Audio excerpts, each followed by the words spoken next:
iBafana bekumele ilifulathele lakuleli namuhla ekuseni ngehora lesithupha, kodwa uhambo lwayo lwaphazanyiswa ukuthi kusenabadlali nethimba leqembu abangenawo amaphepha abagunyaza ukuthatha lolu hambo olubheke eMexico amavisa.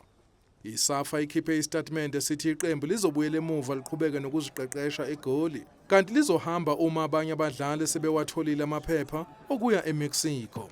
ISAFA izobamba umhlangano ophuthumayo namuhla kusihlwa ukubhunga ngalezi ingqinamba nokuphuthumisa uhambo lweqembu lwaseMexico.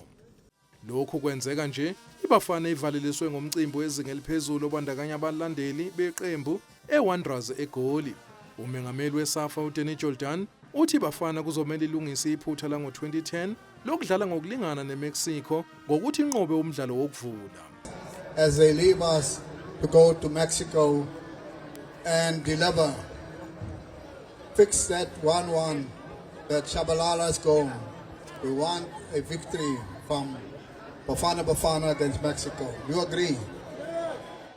Ababe ngabadlali beqembu lezwe bakhuthaza abadlali beqembu abahambayo ukuthi bafike baqophe umlando kule midlalo yomhlaba. I just want them to go out there and enjoy. That's a big occasion because to play in the World Cup is the biggest thing they can ever do any sports person. So I think the occasion for them is there. They just need to showcase, and we will behind us, the legends and all sports people and the fans from South Africa. This is their dream. It's every footballer's dream to play at the highest level, and you cannot go beyond the World Cup.